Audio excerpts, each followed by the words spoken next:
또 나눌 때 은혜 받아라 라고도 이야기를 합니다. 은혜라는 것은 참 우리 신앙생활에서 중요한 것 같습니다. 뿐만 아니라 우리는 수요일이든 금요일이든 성경 공부든 우리가 에베소서를 집중해서 보고 있는데요. 에베소서 말씀을 공부하고 또 은혜를 나누면서 참 귀한 말씀이구나라는 생각이 듭니다.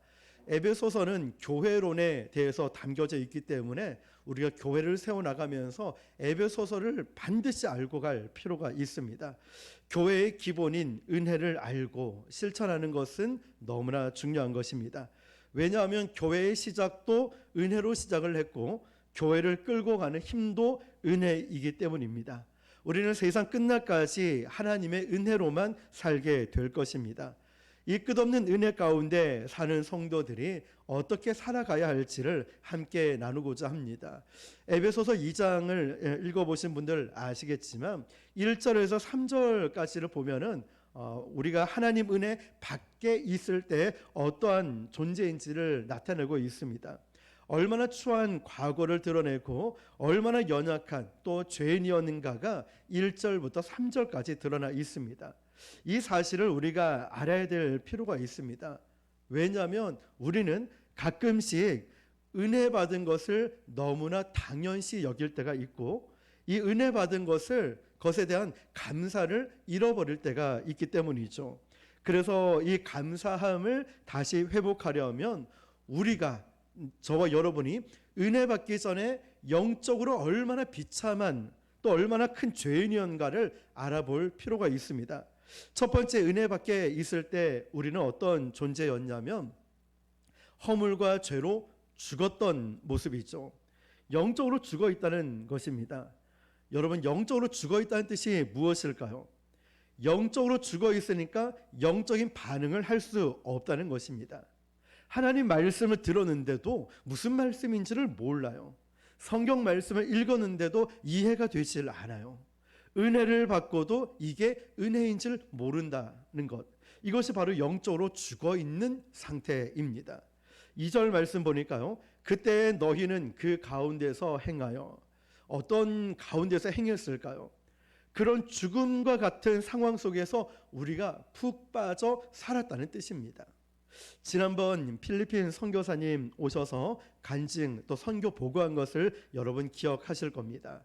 필리핀에서 그 지역의 쓰레기 마을로 불렸던 그 지역에서 선교하시는 선교사님, 오물과 쓰레기로 뒤섞인 그 환경에서 이 아이들이 살아가는데 그 쓰레기에서 나온 오물을 마시기도 하고 그 더러운 물로 씻기도 하고 그러다 보니 온갖 질병에 다 걸리는, 그런데 더 마음이 아픈 게 뭐냐면 이 아이들이 왜 아픈지, 왜 더러운지, 왜 병이 걸렸고 왜 이렇게 냄새가 나는지를 모른다는 사실이죠. 여러분, 마찬가지로 우리가 세상의 가운데 산다는 것은 이런 영적인 오물과 쓰레기 속에 산다는 것과도 같습니다. 그렇기 때문에 온갖 영적인 병에 걸리는 것입니다. 증오, 불안감, 답답함, 이런 막 생각들, 이런 마음들 이렇게 계속 걸리면서도 내가 왜 이러지? 내가 왜 이렇게 영적으로 불안한지를 모른다는 것입니다. 두 번째로 우리는 그 시절 세상 풍조만 따르고 살았죠. 세상 풍조를 따랐다. 이게 무슨 뜻이냐면 세상 일에 관심을 빼앗기고 살았다라는 뜻입니다. 왜냐하면 우리 주님을 만나기 이전엔 세상이 전부인 줄 알았습니다. 그래서 핸드폰으로 유튜브 영상을 계속 보고 인스타와 넷플릭스를 보면서 살아왔습니다.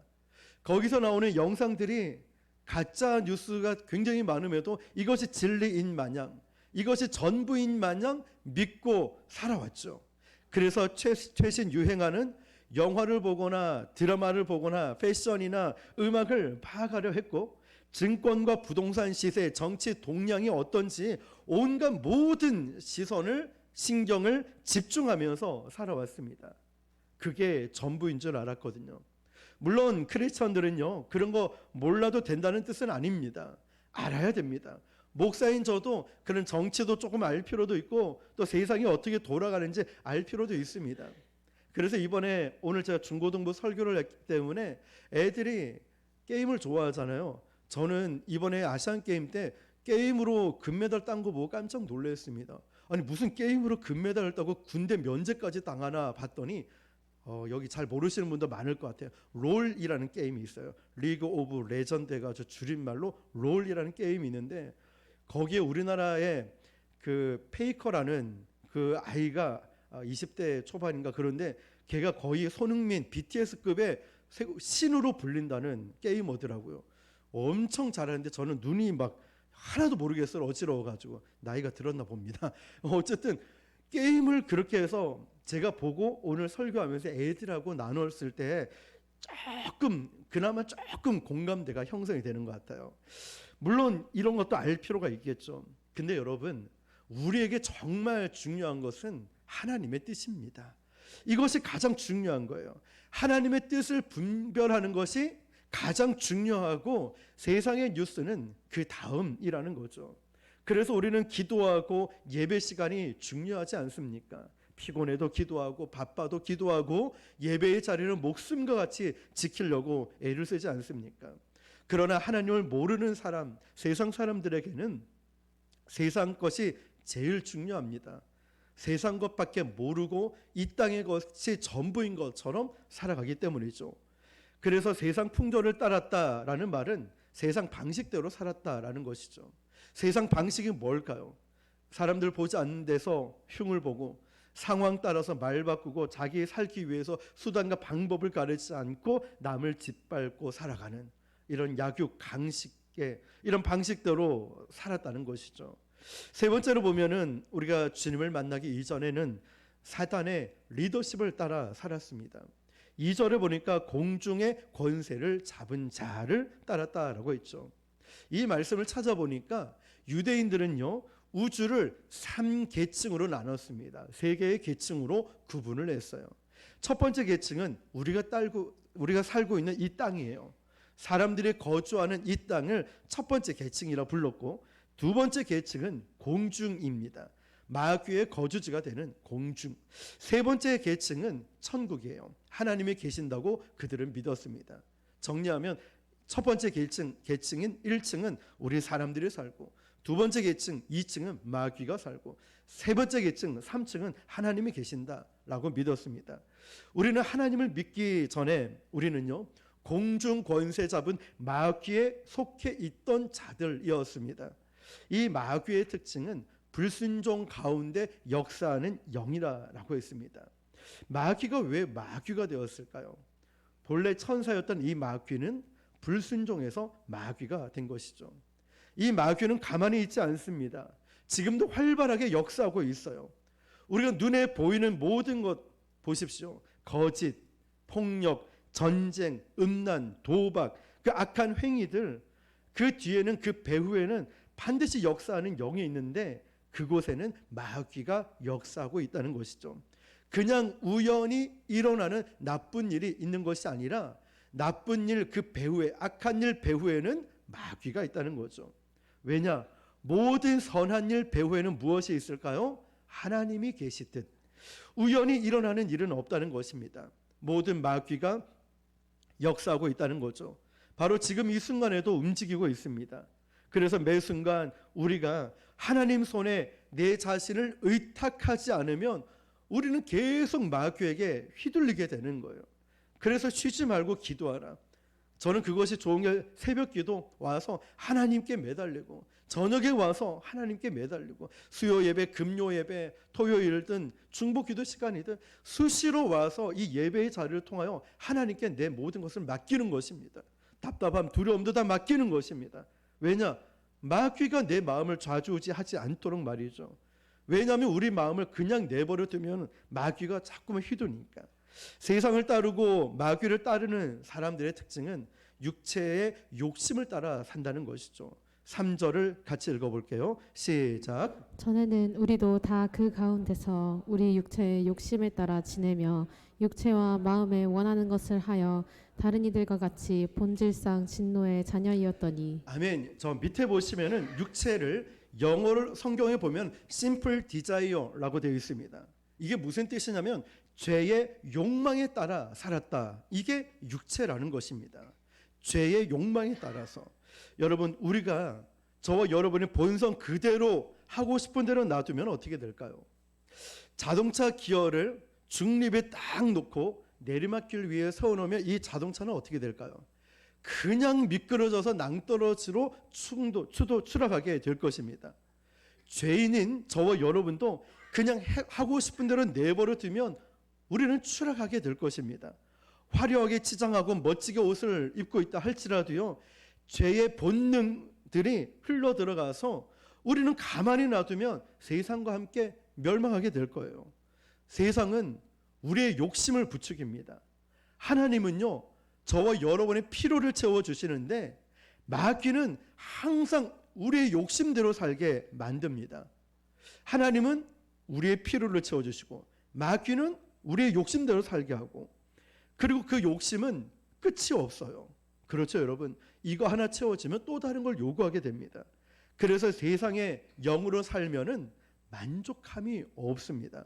요한일서 2장 16절 시작. 이는 세상에 있는 모든 것이 육신의 정욕과 안목의 정욕과 이생의 자랑이니 다 아버지께로부터 온 것이 아니요 세상으로부터 온 것이라. 아멘. 다 아버지께로부터 왔습니까? 안 왔습니까? 안 왔습니다. 어떤 게요? 육신의 정욕, 안목의 정욕, 이생의 자랑, 아버지께로부터 온 것이 아니기 때문에 이것을 따라가면은 우리 영혼이 병들게 된다는 거죠. 욕망을 따라가는 인생, 얼마나 비참할 수 있는지 우리는 너무나 잘 알고 있습니다. 다섯 번째로 보면 육체의 욕심대로 사는 인생은 하나님의 진노 아래 있습니다. 인간은 원래 하나님의 축복 아래서 살아가야 되는데 하나님을 거역하고 세상 권세 잡은 마귀의 노예가 되었을 때 하나님의 진노 아래 있습니다. 그러면 하나님의 진노가 눈에 보이지 않아서 그렇지 영적으로 보면 우리를 꽉 누르고 있는 겁니다. 이것은요, 마치 잠수 장비를 하나도 안 달고 스쿠버 다이빙 하겠다고 물에 풍덩 빠지는 것과도 같습니다. 물속에 들어가긴 들어갔는데 숨이 막혀서 견딜 수가 없는 거예요. 마찬가지로 하나님의 진노 아래 있다는 것은 우리 인생이 끝없이 불안하고 끝없이 답답하고 끝없이 초라하고 끝없이 막 원망 불평들이 계속 폭발적으로 일어나는 거예요. 자, 하나님의 진노 아래 살아가긴 살아가는데, 자, 여기까지 보면은 하나님의 은혜 밖에 있었던 우리의 과거의 모습이 이랬습니다. 다섯 가지 주보 안쪽 면을 보면서 참고하시면 되겠습니다. 자, 두 번째로 보면 이제 예수 그리스도를 통해서 하나님의 은혜가 우리에게 주어졌는데요, 그 비참한 인생 가운데 하나님이 찾아오셨습니다. 예수님이 어떤 분이실까요? 4절입니다. 시작. 긍휼이 풍성하신 하나님이 우리를 사랑하신 그 큰 사랑을 인하여. 아멘. 긍휼, 이것은 단순한 동정심이 아닙니다. 실제적으로 베푸는, 행동하는 사랑을 말하고 있습니다. 말로만 끝낸 것이 아니라, 마음으로 생각만 하고 있는 것이 아니라, 진짜 사랑은 움직여서 대가를 치르는 것입니다. 아멘이십니까? 진짜 사랑은 몸을 움직여서 대가를 치른다는 거예요. 다시 말하면은 밥 안 먹었네, 내가 기도할게, 이게 아니라 그냥 그 친구를 데려가서 편의점 가서 밥 한 끼 사주고 식당 가서 맛있는 거 사주는 거예요. 그냥 진짜 사랑, 아프네, 기도할게요. 예, 물론 기도할 수 있습니다. 그렇지만 내가 데리고 와서 편의점이나 약국에 가서 필요한 약을 사서 발라주고 좀 먹여주는 거예요. 몸을 움직여서 대가를 치르는 게 진짜 사랑이라는 거죠. 자, 여러분, 이 모든 것이 참 중요한 삶 가운데 우리가 살아가지만 이 사랑은 몸을 움직이는 거예요. 하나님의 사랑은 몸을 움직여서 죄인인 저와 여러분을 위해서 하나뿐인 독생자 아들 예수 그리스도를 십자가에서 죽게 하셨습니다. 그래서 구원의 길을 열어주셨죠. 그래서 성경은 우리를 사랑하신 그 큰 사랑을 인하여 라고 합니다. 저와 여러분, 나를 사랑하신 그 큰 사랑을 인하여 라는 거죠. 그러면 그 예수님 십자가는 은혜의 절정이고 사랑의 절정이라는 것이죠. 여러분, 사랑이요, 이 사랑이 갈 때까지 끝까지 가면 우리는 그것을 은혜라고 부릅니다. 사랑의 절정이 십자가거든요. 그래서 우리는 그 은혜로 구원을 받은 것이죠. 6절입니다. 시작. 또 함께 일으키사 그리스도 예수 안에서 함께 하늘에 앉히시니 아멘. 5절도 읽을게요. 시작. 허물로 죽은 우리를 그리스도와 함께 살리셨고 자, 아멘. 예. 여기 5절 6절과 보면은 함께라는 단어가 몇 번 나오죠? 3번 나옵니다. 3번. 자, 5절에 허물로 죽은 우리를 그리스도와 함께 살리셨고, 6절 함께 일으키시고, 그리스도 예수 안에서 함께 하늘에 앉히시니, 이 함께라는 것은 구원의 3가지 측면을 보여주고 있는데요. 첫 번째, 함께 살리셨다는 어떤 뜻이죠? 예, 과거의 죄를 다 용서하셨다는 뜻이고, 두 번째, 함께 일으키셨다는 현재 우리의 삶에 계속 은혜가 흐를 것이다. 부활의 능력이 흐를 것이다. 세 번째는요, 영원히 주님과 왕노릇하게 될 것이다 라는 말씀입니다. 그래서 우리 주님께서 주신 은혜는요, 과거, 현재, 미래를 다 커버하는 은혜이기 때문에 우리는 이 땅에 살아가지만 우리의 영은 하늘나라에 속해 있는 것이죠. 그래서 우리는 이중 시민권자가 되었습니다. 우리 육체는 대한민국의 시민이지만 우리의 영은 하늘나라의 시민이라는 거죠. 어쩌면 이 땅의 집은 조금 초라해 볼지 모르지만 하늘나라에서 우리 집은 크고 영광스럽습니다. 우리는 교회를 개척해 나가는 이제 7년 다 되어가는 교회이지만 어쩌면 세상적으로 보면 규모는 작고 숫자는 적을지 몰라도요, 하나님 앞에서 보면 우리는 대단하고 위대한 일들을 감당하는 교회인 줄 믿습니다. 우리는 화요일날 중보기도 성도님들 한 분 한 분을 불러가며 이름 불러가며 기도할 때 하나님께서 역사하심을 우리는 체험하고 있고요. 복음을 전할 때 우리만 전하는 것이 아니라 많은 교회와 성도와 목회자를 깨우는 그런 일도 감당하고 있고, 말씀 가르치는 것도 쉬지 않고 성도를 사랑하고 구제하고 섬기는 것도 역시 쉬지 않고 있습니다. 주님을 기쁘시게 하는 일을 하면 우리는 아낌없이 나아간다는 것이죠. 그래서 규모, 숫자, 사이즈 이런 것이 중요한 것이 아니라 하늘나라에 얼마나 많은 이 영광스러운 일들이 일어날까 저는 너무나 기대가 된다는 것입니다. 그래서 우리는 잠시 지나가는 이 땅의 삶이 조금 고달프다고 해서 우리는 절대 기죽지 않습니다. 은혜 속에 있는 사람은요, 이 땅에서 질질 끌려다니는 것 아니죠. 가난하고 힘들고 때론 어렵다 하더라도 우리는 이 땅에서 당당하게 살아갈 수 있는 줄 믿습니다. 그런데 여러분, 하나님께서 그 은혜를 우리에게 그냥 주신 게 아니거든요. 은혜 받은 자에게 반드시 하나님은 사명도 함께 주십니다. 왜 그럴까요? 하나님은 저와 여러분에게 은혜를 주실 때 하나님은 우리에게 최고의 것을 주셨거든요. 마치 여러분 우리 자녀들에게 똑같은 옷을 사주고 똑같은 뭘 사줘도요, 이 자녀에게 우리 최고의 것을 주고 싶은 게 부모의 마음이듯 하나님은 저와 여러분에게 대충 남아 도는 걸 주시는 것이 아니라 이 땅에서 최고의 것을, 정성을 쏟아 주셨거든요. 그렇다면 은혜 받은 자는 어떻게 살아가야 될까요? 자, 10절입니다. 시작. 우리는 그가 만드신 바라 그리스도 예수 안에서 선한 일을 위하여 지으심을 받은 자니 이 일은 하나님이 전에 예비하사 우리로 그 가운데서 행하게 하려 하심이니라. 아멘. 여기서 그가 만드신 바라라는 부분을 주목해 볼 필요가 있는데요. 하나님이 저와 여러분을 창조하셨다. 헬라어 원어 성경에 보니까 이 그가 만드신 바라가 어떻게 되어 있냐면 포이에마라고 되어 있어요. 영어 단어를 보면 포임이라고 하죠. 이 포임은 시라는 뜻이잖아요. 시와 같이 걸작품으로 그가 만드신 바라, 저와 여러분을 걸작품으로 만들었다는 거예요. 하나님은 저와 여러분을 시간 없어서 막 대충 해서 백인으로 만든 게 아니고, 너무 태워서 흑인으로 만든 것도 아니고, 적당히 익었다고 황인 이렇게 만든 게 아니라 하나님은 저와 여러분을 걸작품으로 만드셨어요. 그런데 이 창조에는 두 가지 종류가 있어요. 하나는 육의 창조가 있고 두 번째는 영의 창조가 있어요. 육의 창조는요, 예수님 안 믿는 사람들까지 포함해서 모든 사람, 인간을 뱃속에서부터 세밀하게 디자인해서 만든 것이죠. 그래서 하나님이 만드신 한 사람 한 사람은 너무나 귀합니다. 여러분 한 분 한 분이 너무 귀하다는 것이죠. 그런데 하나님은요, 비슷한 사람은 있어도 똑같은 사람은 없잖아요. 그 한 사람 한 사람에게 꼭 맞게 만들어 놓으셨습니다. 어떤 사람 영화 배우를 보면 참 잘생기고 예쁘지요. 스포츠 선수를 보십시오. 정말 타고난 운동신경. 오늘 새벽에도 손흥민이 6골째 넣었고 13년 동안 200골을 넣었다고 막 뉴스에 나오더라고요. 정말 타고난 운동신경이죠. 아시안게임을 보더라도. 음악하는 분들 보면 절대 음감을 가지고 곡을 쓸 수 있는 능력이 탁월하죠. 여러분, 인간의 교육은 하나님께서 창조하신 모든 것을 드러낼 뿐입니다. 어떤 사람은 배우로서 드러내고, 운동선수로 드러내고, 음악가로 드러내고, 선생님으로 드러내고, 하나님께서 모든 것을 창조한 그 각본대로 우리는 드러내며 살 뿐이라는 거죠. 우리가 만든 건 아무것도 없습니다.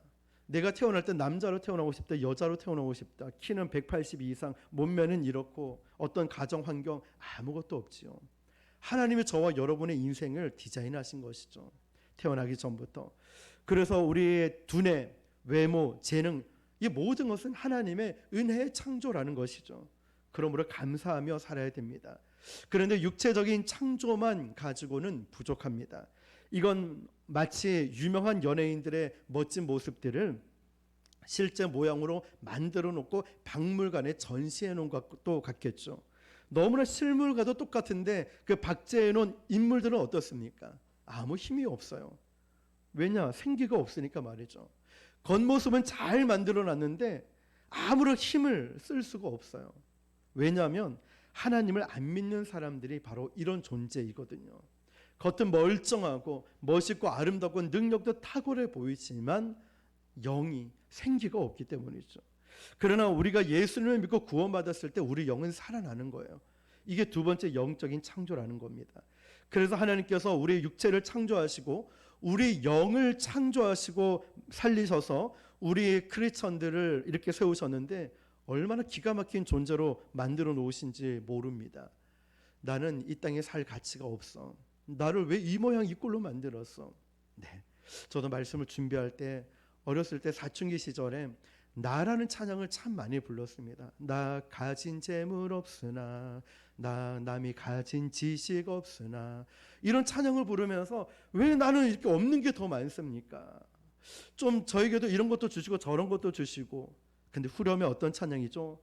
나 남이 갖지 못한 사랑 받았고, 나 남이 받지 못한 사랑 받았고, 나 남이 받지 못한 은혜 받았고, 주의 음성을 들었고, 남이 갖지 못한 사랑과 은혜와 능력과 지혜와 하나님의 인도하심을 받았다라고 송명희 시인이 고백을 하고 있지 않습니까? 마찬가지예요, 여러분. 어떤 목수가 의자를, 평범한 의자 하나 만들 때도요, 분명한 목적을 가지고 의자를 만듭니다. 많은 시간을 투자하고 아무리 쓸모없이 보이는 그 의자를 할지라도 분명한 목적을 가지고 만드는데, 하나님께서 저와 여러분은 또 이렇게 정성들을 창조하시고 가장 아끼는 생명 대신 그 아들을 십자가에 죽기까지 우리를 사랑하신 그 사랑을 가지고서 우리를 아무 목적 없이 만들어 놓으셨겠습니까? 그렇지 않아요.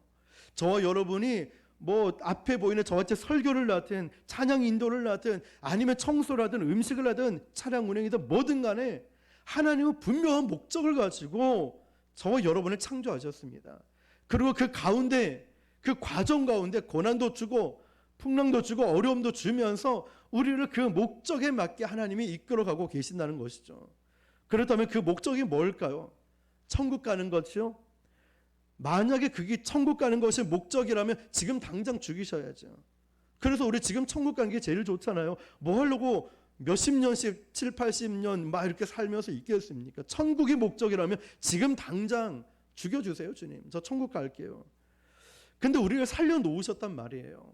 저와 여러분을 살려놓으셨고 부곡 순복음 교회라는 각자가 다른 인생에 살다가 이곳에 모이게 해주셨고, 모이다 보니 부곡 순복음 교회가 되는 것이고, 그렇다면 왜 나를 살려놓으셨을까? 왜 아프고 힘들고 답답하고 어려운 인생 가운데 나를 죽이지 않고 살려놓으셨을까요? 사명이 있으니까. 이 땅에서 해야 될 사명이 있으니까 나를 천국으로 보내지 않고 나를 이곳에 살려두신 거죠. 나만이 할 수 있는 사명이 있거든요.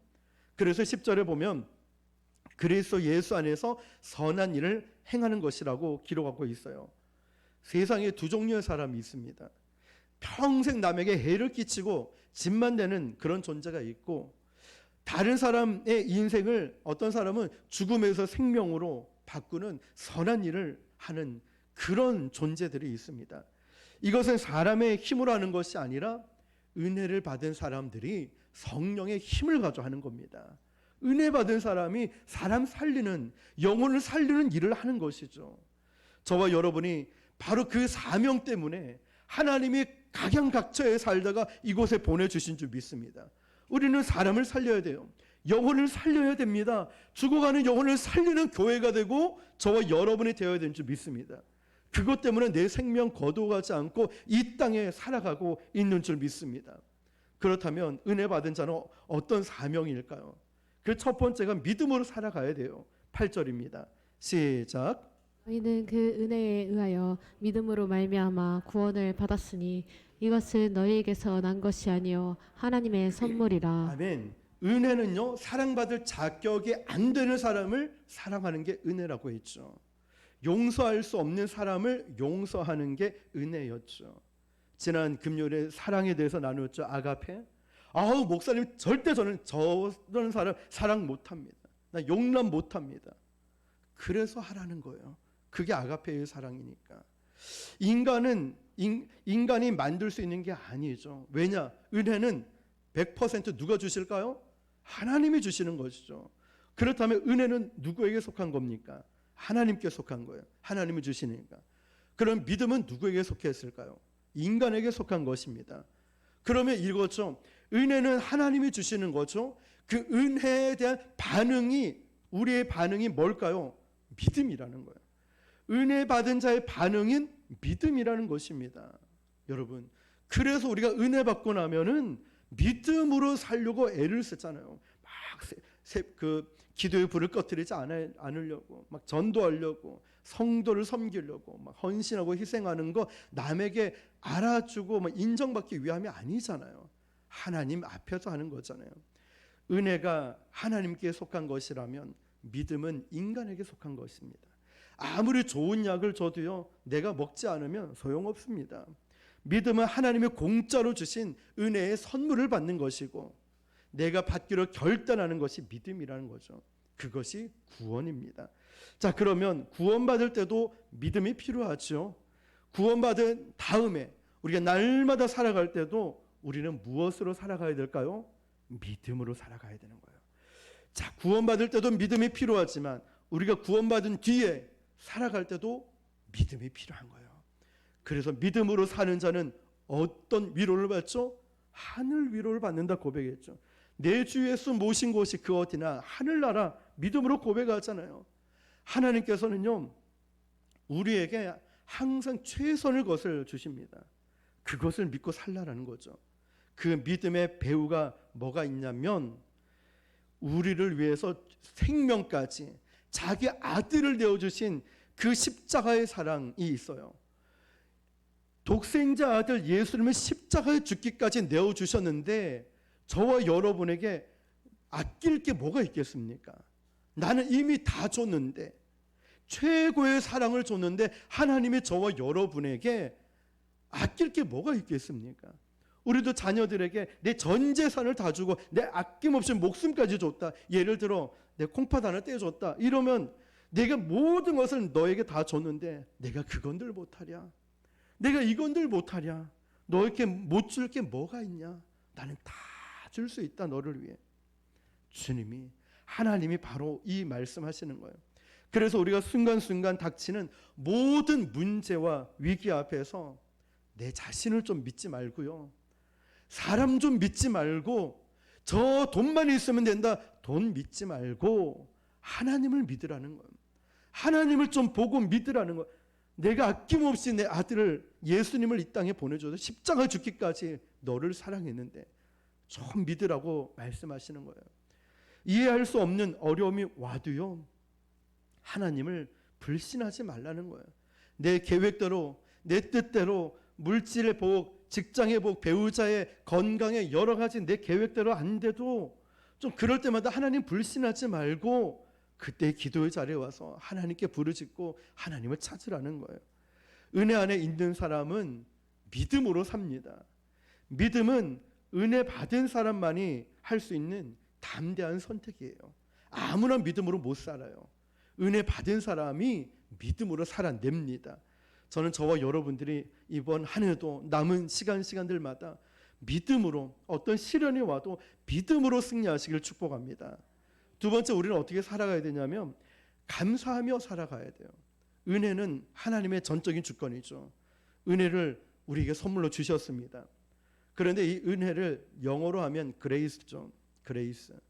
그런데 이 은혜를 기프트라는 말과 똑같은 헬러 말입니다.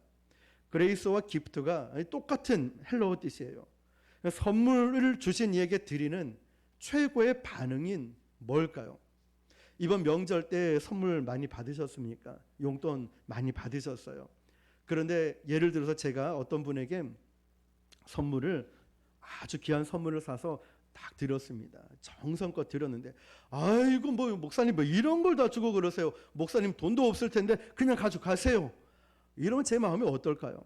저는 정말 고민하고 정말 마음을 다해서 선물을 드렸는데 오히려 저를 생각한다고 아우 괜찮습니다. 그냥 가져가세요. 이런다면 이 마음이 굉장히 제가 힘들겠죠. 여러분, 선물을 주시는 하나님께 우리의 최고의 반응은 괜찮습니다가 아니라 감사함으로 받는 겁니다. 감사함으로. 정말 하나님 감사합니다.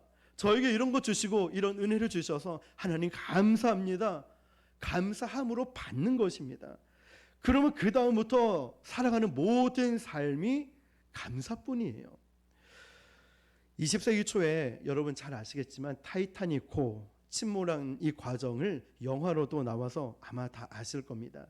그런데 이 타이타닉호에 탔던 2200명 중에 1500명은 물에 빠져 죽고 700명만이 구조를 받았습니다.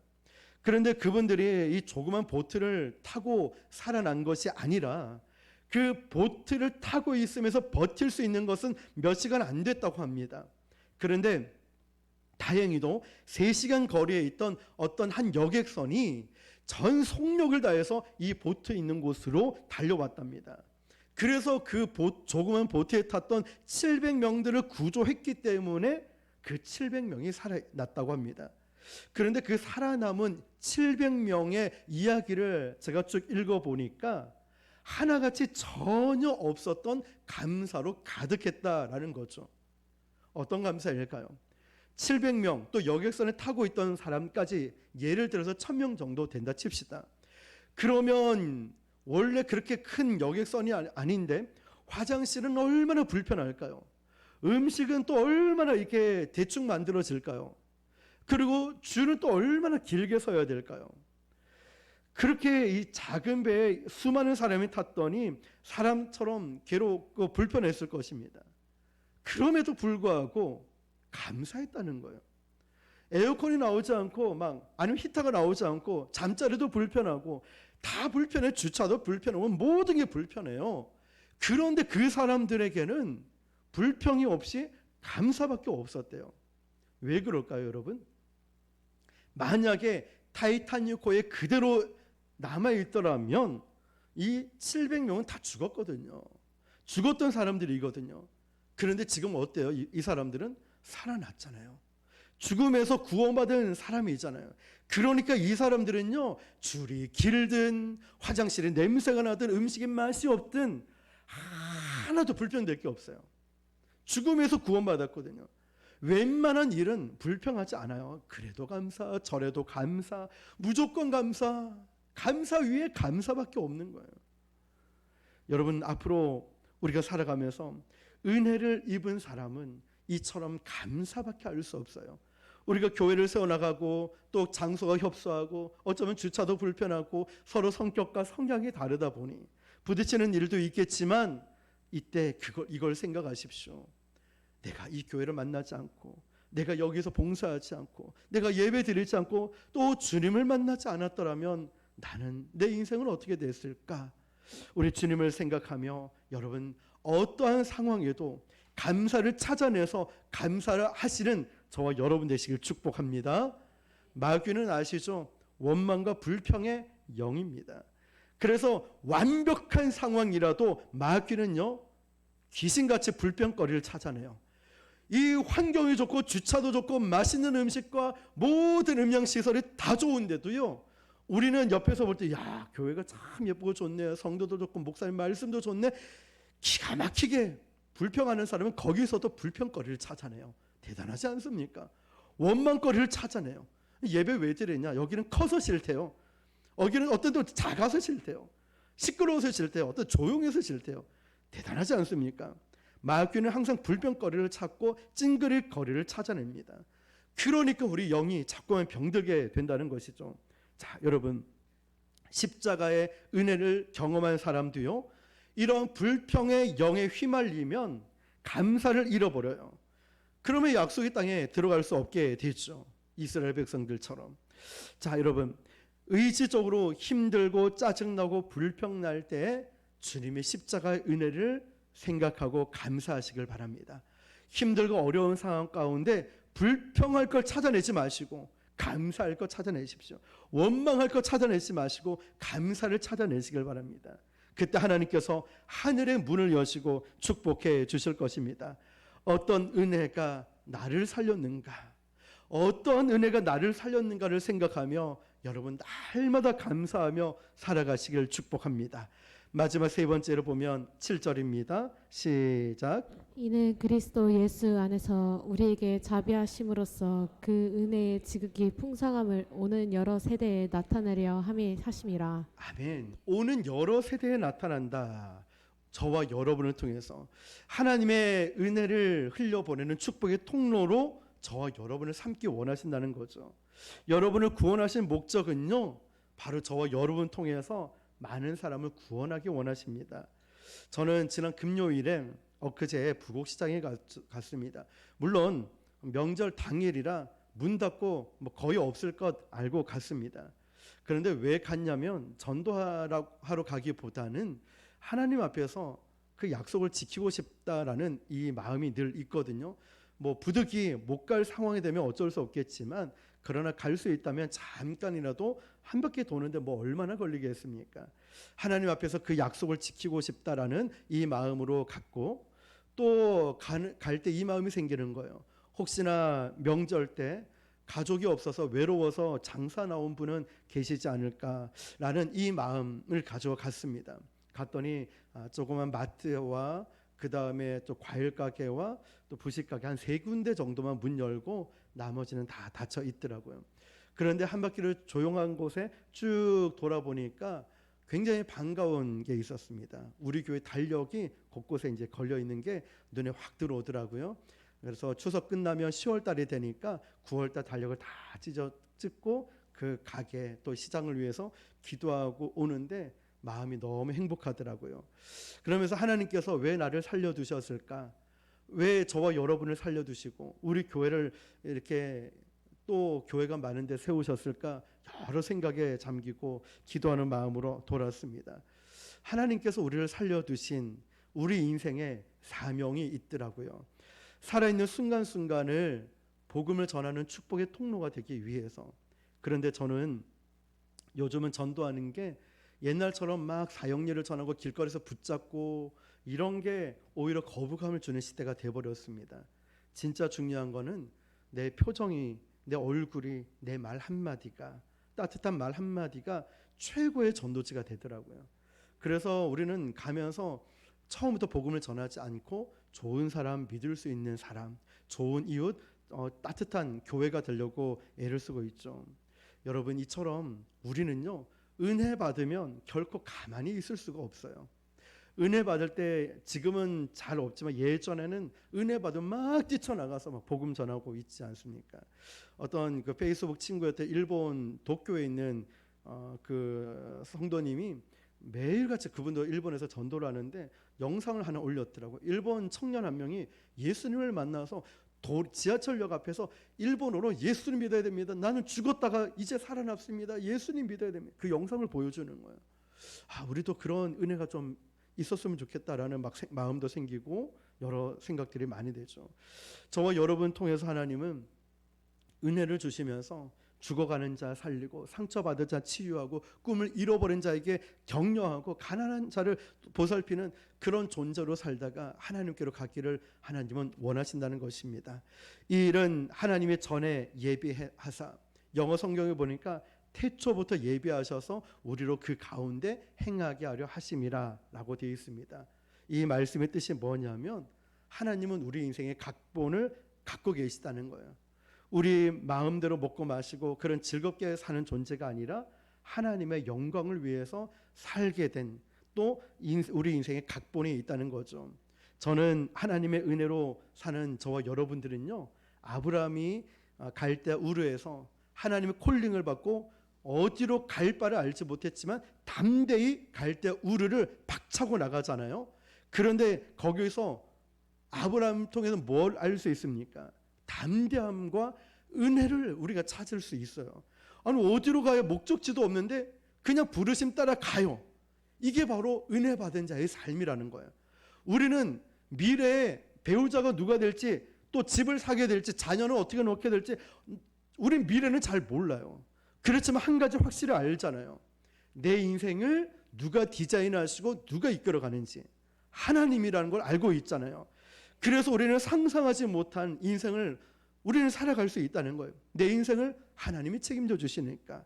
그래서 내 자신만을 위해 살아가는 것이 아니라 다른 사람들에게 복음을 전하면서 하나님의 영광 올려드리는 멋진 인생을 살게 될 것입니다. 이게 바로 오늘 말씀처럼 은혜로 사는 사람들의 인생인 것입니다. 오늘 저와 여러분이 은혜 받기 전에는 이러한 삶이라 할지라도 은혜 받고 난 자의 우리의 삶은 이렇게 복음 전하는 아름다운 발걸음이 되고 하나님이 함께 하시는 삶이 되고 은혜 받은 사람은 날마다 감사함으로 믿음으로 살아가게 됩니다. 그런 삶을 통하여서 하나님의 은혜를 믿음으로 드러내시는 저와 여러분 되시기를 주님의 이름으로 축원합니다. 기도하겠습니다. 오늘 주신 말씀을 붙들고 하나님, 은혜로 산다 말만 하는 것이 아니라, 믿음이 있다 말만 하는 것이 아니라 구체적인 행함이 따르는 믿음으로 살아가게 해주십시오. 정말 기도해야 된다, 예배 드려야 된다 이것이 아니라 내가 그 자리에서 사랑을 실천하는 자로 살아가게 해주십시오. 오늘 주신 말씀을 붙들고 주님 이름 한번 부르고 기도하겠습니다. 주여 아버지, 하나님 아버지 감사합니다. 오늘 아버지 나 모든 삶이 아버지 하나님 은혜로 살아가길 간절히 원하세요. 주님 함께하여 주시옵소서. 하나님 아버지 하나님 은혜로 살아갑니다.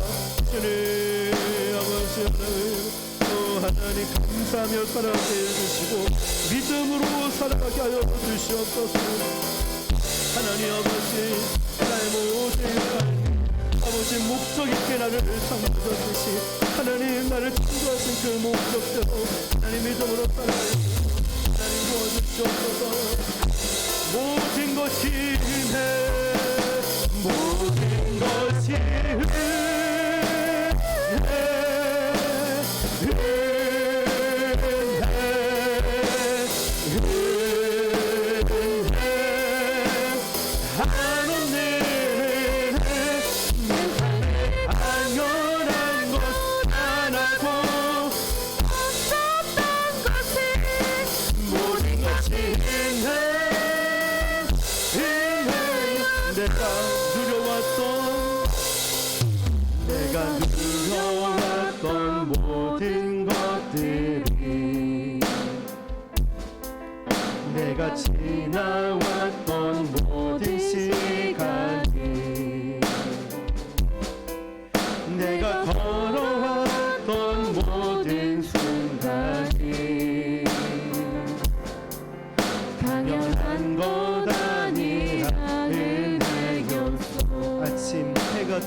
꽃향기와 봄의 꽃향기와 가을의 열매 변하는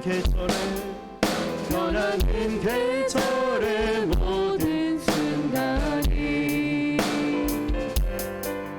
당연한 것 아니라 은혜여서 모든 것이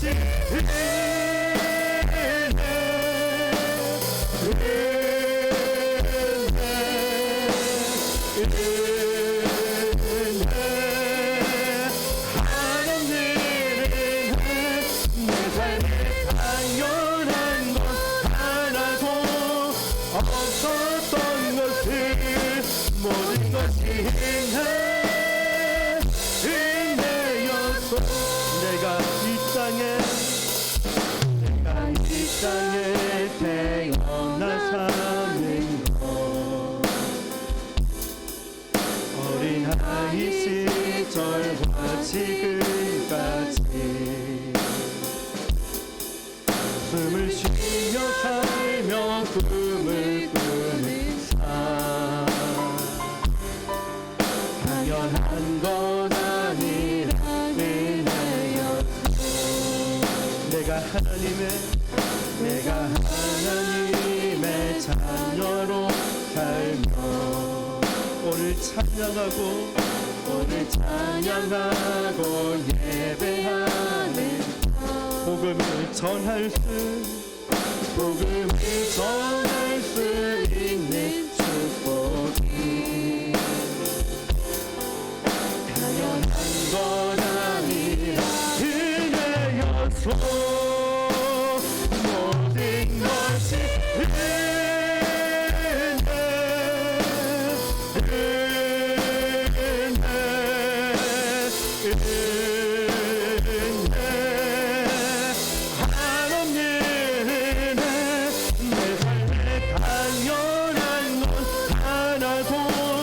없었던 것을 모든 것이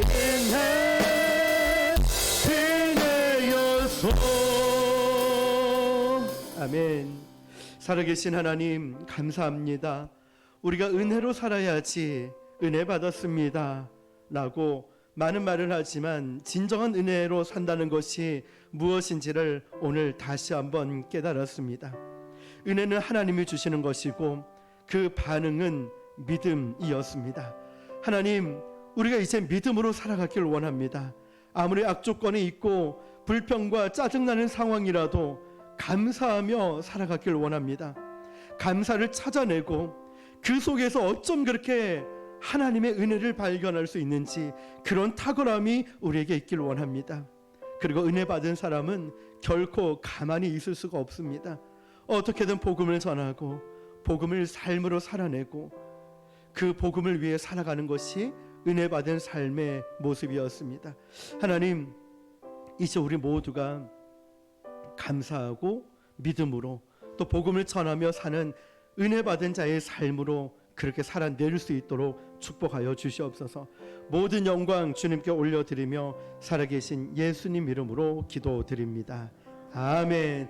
할렐루야. 우리 박수로 하나님께 모든 영광 올려드립니다. 찬송가 310장 찬양드립니다.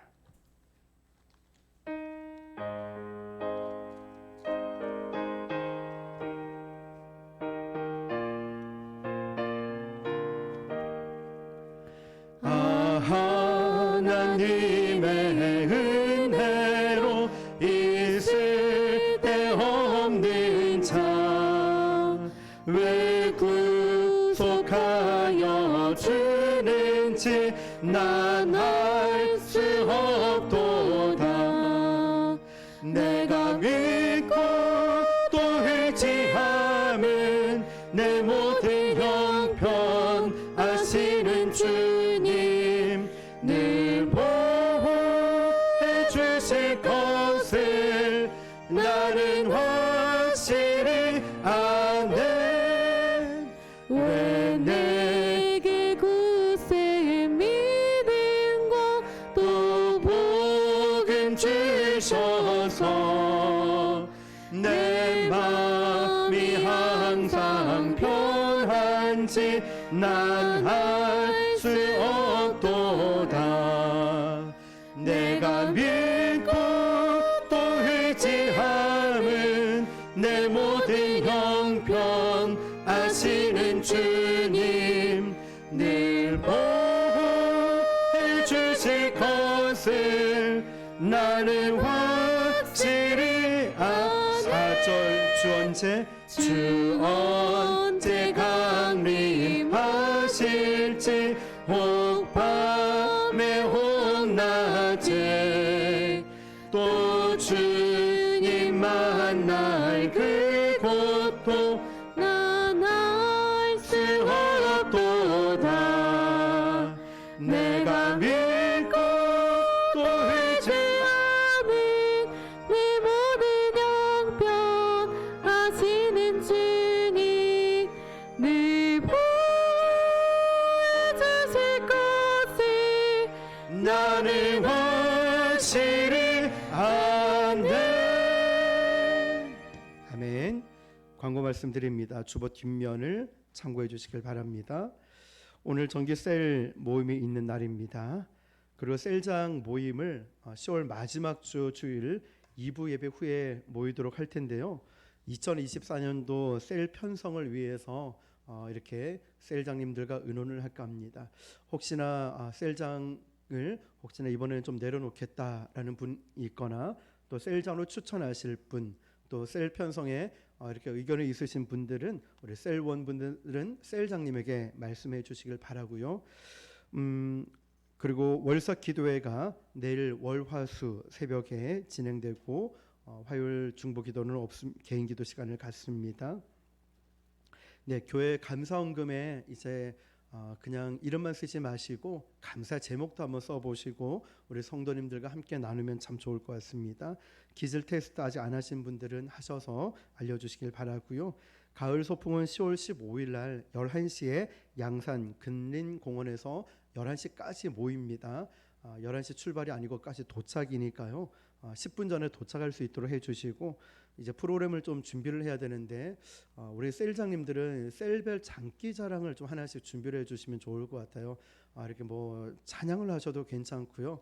뭐 알아서 셀별로 찬양을 하시다 하나씩 장기 자랑을 준비해 주시면 좋을 것 같고 혹시나 선물 또 찬조하실 분이 있다면은 좀 이날 또 미리 찬조를 해주시면 좋을 것 같습니다. 네, 김경숙 집사님 양산 부산대 병원에 입원 중인데 여러분 기도 많이 해주셔가지고 정말 하나님 은혜로 회복이 되어서 이제 치유받고 치료받고 이제 곧 퇴원하실 수 있을 것 같습니다. 이렇게 우리 기도해 주시는 중보기도팀, 기도해 주시는 분들이 있다는 게 정말 이럴 때 참 감사하다라는 생각이 듭니다. 기도해 주셔서 감사드리고요. 우리 최한희 집사님도 이렇게 좀 넘어지셔가지고 이렇게 좀 안 좋아서 지금 치료를 받아야 되는데 지금 문 닫아서 병원은 못 가는데요. 여러분 계속 기도해 주십시오. 회복할 수 있도록 최한희 집사님 기도해 주시고 또 우리가 좀 믿음의 표현으로 카톡이나 문자나 전화해 주는 것도 아마 큰 힘이 되겠죠. 이번 주 토요일은 1셀에서 교회 청소가 있습니다. 참고해 주시길 바랍니다. 헌금 축복 기도와 축도로 2부 예배를 마치겠습니다. 살아계신 하나님 아버지 감사합니다. 오늘도 하나님의 은혜 가운데 예배를 드리면서 믿음으로 귀한 헌금을 올려드렸습니다. 11조 헌금, 주일 헌금, 감사 주정 헌금, 차량 건축 선